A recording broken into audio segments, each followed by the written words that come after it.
Chers collègues, bonjour. Nous avons eu ce vendredi une réunion, comme je vous l'avais dit lors de mon précédent message, avec notre directeur général, avec notre directrice des ressources humaines et notre DGA aux ressources, et l'ensemble des organisations syndicales représentatives en comité technique, à savoir la CFDT, la CGT, la CFTC et le CIET. Donc on a fait un petit point sur le contexte local au conseil départemental. À ce jour, parmi la totalité des agents du conseil départemental, 30% restent toujours ou en télétravail ou en présentiel et 70% en dispense d'activité. Alors soit, comme je l'ai dit la dernière fois, pour fermeture de service, soit pour garde d'enfants, soit pour raison médicale. Dans les 30% d'agents qui sont soit en télétravail, soit en présentiel, ça c'est juste pour faire une petite cartographie préalable avant d'aborder la totalité des sujets, notamment liés aux protections.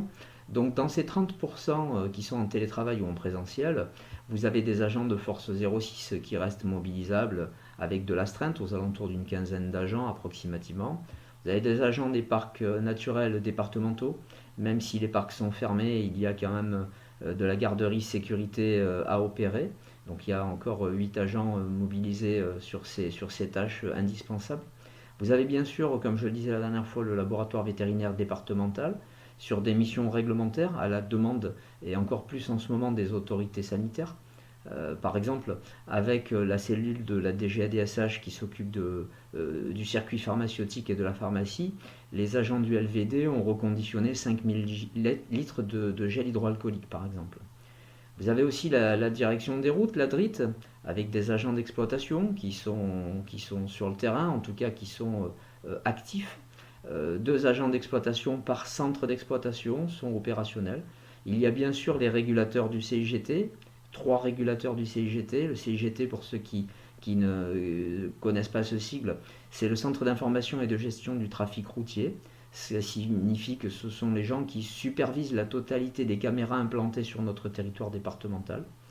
Vous avez des agents du SPVT, c'est l'ancien parc automobile de carrosses pour les entretiens véhicules. Et vous avez 2 agents des ports départementaux qui couvrent la totalité de la superficie des ports départementaux et qui font des rondes de sécurité sur les ports.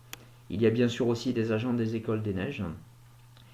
Il y a des agents qui sont à la DGADSH qui est fortement mobilisée en ce moment, autant en centrale que les personnels médico-sociaux qui sont sur le terrain, à savoir sur les MSD, sur les PMI. Très très sollicités, personnel vraiment à pied d'œuvre en ce moment et on peut leur rendre hommage. Les collèges, une quinzaine de collèges qui sont en activité pour garder les enfants des soignants, vous en avez entendu parler sur les médias. Et vous avez aux alentours de 10% de personnel de collège qui est considéré en activité, avec bien sûr de façon prioritaire les agents qui sont logés sur les collèges. Il y a aussi des agents sur des fonctions de support comme la direction des finances, la DRH. Vous avez reçu récemment un message qui nous parlait du maintien de la paye, donc ces agents qui sont à la DRH qui l'ont expédié, qui ont travaillé pour cela. Il y a les agents de la DSN pour permettre le télétravail et la mise en œuvre de la totalité des logiciels, autant au travers du réseau que sur les serveurs.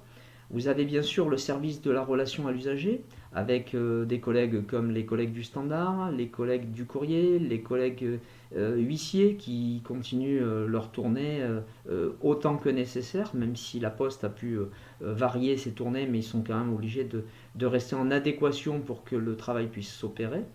Il y a bien sûr la direction de l'achat logistique avec le service du parc automobile, notamment avec les rapprovisionnements de carburant et autres choses de ce style-là. Pour la totalité de ces agents, et pour maintenir une capacité opérationnelle de notre département, on a bien sûr, vous l'entendez, c'est valable aussi pour nos agents départementaux, on a besoin de protection individuelle. Alors les protections, c'est par exemple les masques, bien sûr, les unités de gel hydroalcoolique, les lingettes, les gants, les blouses, etc. etc. On a donc fait un point avec le DGS et le service des moyens au sujet de ces moyens de protection. Ils nous ont assuré qu'il n'y avait pas de rupture dans le stock, notamment sur les masques. Ça, c'était une question très claire que j'avais. Étant donné qu'on fournit des masques à beaucoup de monde dans notre collectivité, la crainte de la CFDT, était notamment qu'on tombe en rupture. Il nous a été assuré qu'on avait à minima 15 jours de stock devant nous. Donc, au-delà des problématiques d'approvisionnement et des problématiques d'organisation en mode continuité d'activité, mais en tout cas, les stocks ne vont pas manquer. Ni les stocks, ni les unités de gel, ni les lingettes, ni les gants, ni les blouses qui ont été distribuées progressivement au fur et à mesure des besoins et qui vont continuer de l'être jusqu'à ce que la procédure de déconfinement puisse entrer en ligne de compte. Voilà un petit peu la totalité des sujets qui ont été abordés lors de la réunion d'aujourd'hui.